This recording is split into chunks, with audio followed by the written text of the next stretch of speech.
Hey everybody, we are live. We had some awesome Nerd Wars. Check them out. They're always here every Thursday night. But there's a topic where we do our free-form conversation, typically for members, but I clip some of this sometimes for the public consumption as well. But I want to talk about this because Disney just did their Investor Day. We've been talking about it, guys. I got a lot of crew here. What's up, everybody?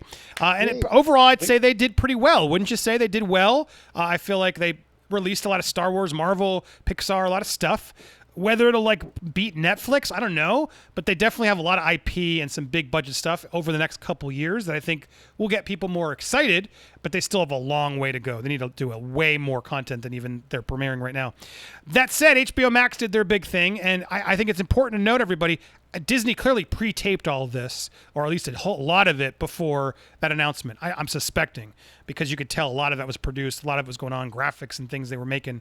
This HBO Max of dropping all their films on the slate is still sort of making Hollywood react. And notice Disney decided to not put all their stuff on Disney Plus. They've moved a lot of their movies there, but they made a clear point, especially Marvel and some of the Star Wars stuff, that they will get theatrical releases. So it's just interesting to see what they're doing. And so HBO Max is still getting a lot of flack, and now the most interesting flack coming in from Denis Villeneuve himself. The Dune director had sort of been quoted from sources previously, but now he has gone and made his own. He wrote it himself. Dune director Villeneuve blasts HBO Max deal exclusive, written by Denis Villeneuve. So it doesn't get any more like the man is ready to blast it. So I haven't read this yet, so let's read this together and react. I learned in the news that Warner Brothers has decided to release Dune on HBO Max at the same time as our theatrical release, using prominent images from our movie to promote their streaming service. With this decision, at&T has hijacked one of the most respectful and important studios in film history. There's absolutely no love for cinema nor for the audience here. It is all about the survival of a telecom mammoth, one that is currently bearing an astronomical debt of more than $150 billion. Therefore, even though Dune is about cinema and audiences, at&T is about its own survival on Wall Street. With HBO Max's launch a failure thus far, at&T decided to sacrifice Warner Brothers' entire 2021 slate in a desperate attempt to grab the audience's attention. I need to pause. There's more. Holy crap! This was the harshest failure. Oh my.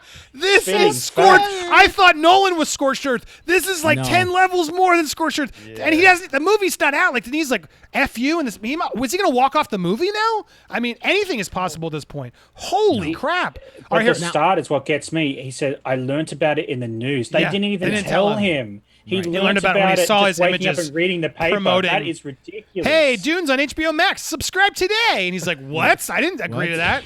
No, to be fair, we got it traded. The what? We have to take into account. I didn't hear either. You're both talking at once. Chris, quickly, Go what? ahead, Chris. Go ahead. I said it's like when a star player gets traded and they find out on social media. Oh yeah, it happens a lot. Yeah.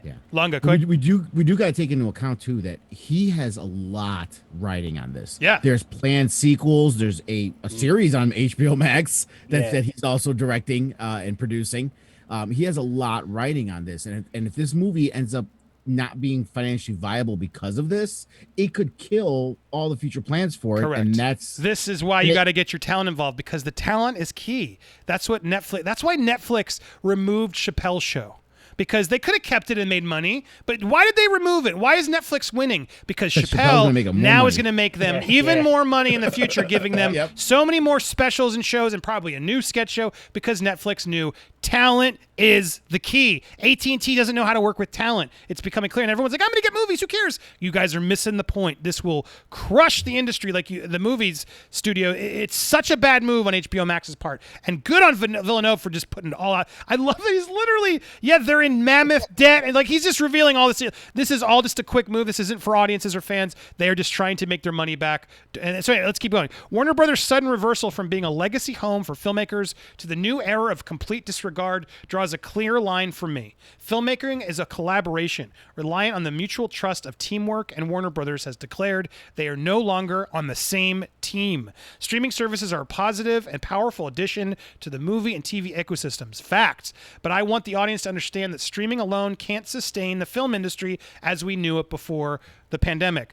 Streaming can produce great content, but not movies of Dune's scope and scale. facts. Warner Brothers' decision means Dune won't have the chance to perform financially in order to be viable, and piracy will ultimately triumph. Warner Brothers might just have killed the Dune franchise. This is one for the fans, AT&T's John Stankey said. That's the streaming horse left the barn. In truth, the horse left the barn for the slaughterhouse. People's safety come first. Nobody argues with that, which is why when it became apparent the winter would bring a second wave of everything, I understood and supported the decision to delay Dune's opening by almost a year. The plan was that Dune would open in theaters in October 2021 when vax will be advanced, and hopefully it'll all be behind us. Science tells us that everything should be back to normal next fall. Dune is by far the best movie I've ever made. My team and I are devoted more than 3 years of our lives to make it unique, big screen experience. Our movie's image and sound were meticulously designed to be seen in theaters. I'm speaking on my own behalf, though I stand in solidarity with the 16 other filmmakers who now face the same fate. Please know I am with you and that together we are strong. The artists are the one who create movies and series. Oh my God, he's giving me chills. He's so on point. It is the artists. It's not the studios. And Warner Brothers is going to learn that the hard way here. Because even if they make a quick win and we got all the movies, we got some subs, who are you going to get next year? Nobody's going to sign up with you. I strongly believe the future of cinema will be on the big screen, no matter what any Wall Street dilettante says. Since the dawn of time, humans have deeply needed communal storytelling experiences. Cinema on the big screen is more than a business. It is an art form that brings people together, celebrating humanity, enhancing our empathy for one another. It's one of the very last artistic in-person collective experiences we share as human beings. God, he's so on point. Once the pandemic is over, theaters will be filled again with film lovers. That is my strong belief, not because the movie industry needs it, but because we as humans need cinema as a collective experience. We can't just keep sitting at home streaming all day. Like, Jesus, if you want that, that's weird. Don't you want to get out? Like, I want to get out. Just as I have both fiduciary and creative responsibility to fulfill as the filmmaker, I call on AT&T to act swiftly with the same responsibility, respect, and regard to protect this vital cultural medium. Economic impact to stakeholders is only one aspect of corporate social responsibility.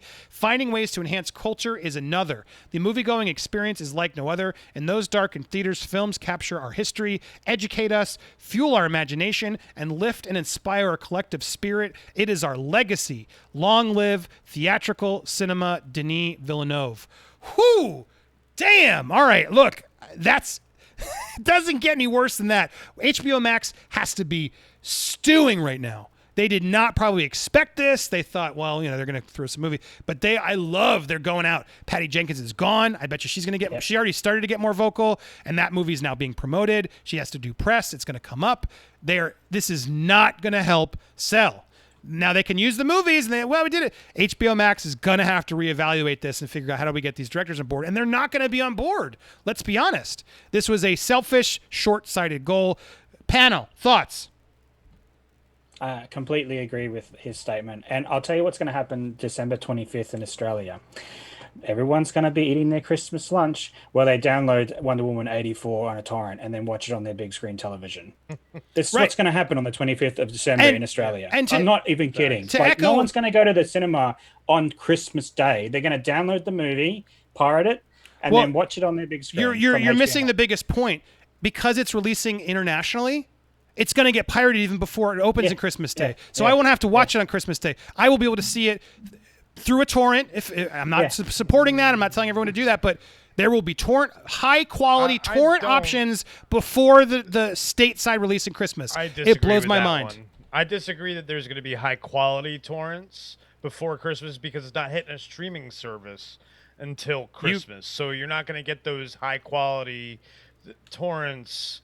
Dude, foreign theater chains for the first week. They get those. It'll have Korean hard subs on it, sure. Yeah, but it'll be a good quality. It won't be a good quality. No. You'll get maybe good audio, but you won't get good video. No. You get the Korean sub ones that have good video and audio. They just have Korean I don't want to say. I don't know that for a fact, but I'm just saying. Hey, what are you talking about? Allegedly. I know that allegedly. Yeah. Here's the thing that I want to say about this is everyone expected this from Christopher Nolan. No one expected this from Denis Villeneuve. So you're going to hear those 16 directors that he mentioned. You're going to start hearing from them, like you said, from Patty Jenkins, who's going to go. People are going to now start to speak up because someone who was a little more mild mannered. Because, like I said, everyone expected it from Nolan. Yeah, you're right. But he has a right to be pissed. Like, this is a franchise killer, what they're doing here. Like, Dune is huge. It's niche already. He's trying to push it out and get more people to come to the cinema to see it. And they're just like, oh no, we're going to put all this stuff on just to make a quick buck. That's literally what it's about. Quick buck. And they're losing. You're right, Andy. They're going to lose all their talent. Like, everyone's going to leave Warner. No one trusts that. Like, no it's also bad for your resume saying that you're directed a movie that goes straight to streaming. Yeah. Yeah, but no one's gonna pay attention to that. They're gonna know they know the reasons. I mean, it's like direct to VHS. I'm sorry, I hate to say it. We're only gonna get one Dune. I really hate to say that. I really want to see the rest of this. Well, it's definitely now, but you're saying even before that? No, before it was going to be look, I didn't think maybe Dune wasn't going to get the money it deserved, but I think people are going to get introduced to it with the first one, right? And then go crazy about it for the second one. It was going to go like an uptick as it went. Theaters. Yeah, like Lord of the Rings. It was going to gain momentum as it went, as people, whoa, this is pretty damn awesome type of thing. But now you gotta start strong right off the gate to hook everyone in. And if I don't know. Well, and I hope I'm wrong. It's so frustrating too because he even says like, "Look, we talked about it and we delayed it a year." He's literally admitting that they made a decision, and then clearly HBO Max is like, "We're going to make a new decision." Sorry. Well, it still has the same release date, doesn't it? I'm pretty sure it still has the same release date. Yeah, and when HBO Max is like, Jason Kilar, that CEO, he put out, I don't like this guy, but he put it out like, we're going to spend a lot of money. When people were asking him questions like, hey, we're putting a lot of budget to put towards the theater experience. When it's open, we're going to put that money and really help. No, you're not. You're advertising HBO Max. Oh, and it's also in theaters. It's like clear. The logo, HBO Max, and it's day and same date. Like that's what the trailer was all about. Oh, it's also in theaters if you want to go.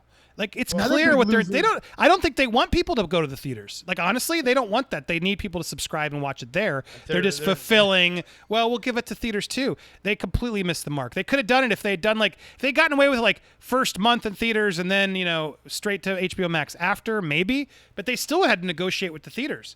This was another big loser that no one's talking about anymore is the Snyder Cut. I've actually had because now it has to compete with these massive films. It's kind of funny because I've actually Nerd Report, we're going on an upward trend on views, which thanks to everyone here and the audience. And the only videos someone commented on my Snyder video saying, "Oh, you only have X amount of low views here." And I go, "Dude, you're right. Every time I talk about Snyder, no one cares." Yeah. So he was a Snyder proponent. I want to see the Snyder Cut. Don't get me wrong. Hold on, I gotta call out Yash because they're like, and Bud is, dude. If a movie makes 300 so imagine this: a movie makes $300 million and you're calling it a flop.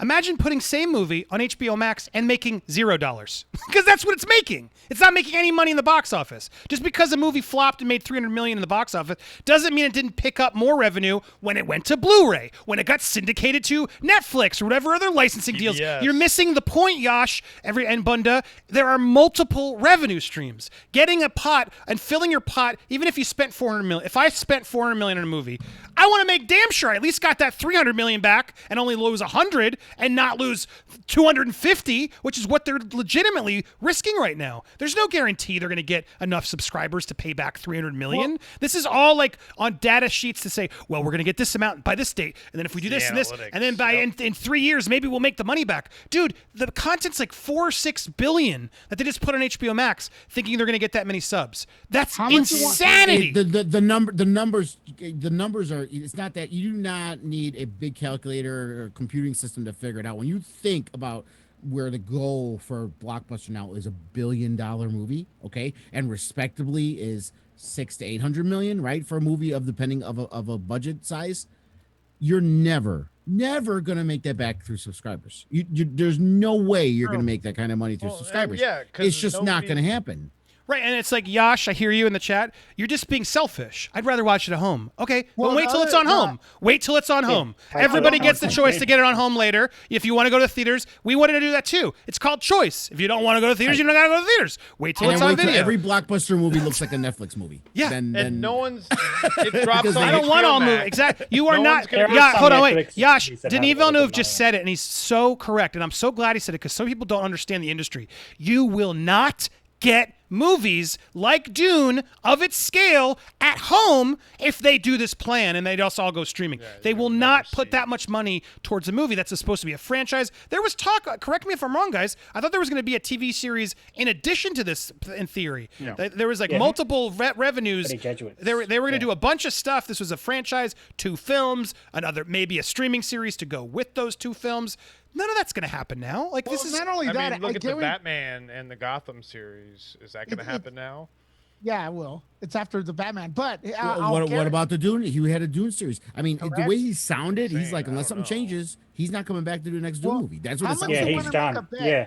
We're not going to get the paperwork, but I guarantee you that out of all these films, the one that's going to make the most money is Tenet, because it got a theatrical release. It's $350 million.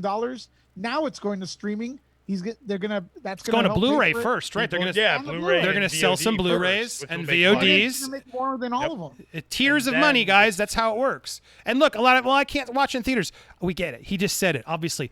But by the fall, you might be able to. Let's hope you will. Why make a decision so far in advance where you don't know what the world's like next fall?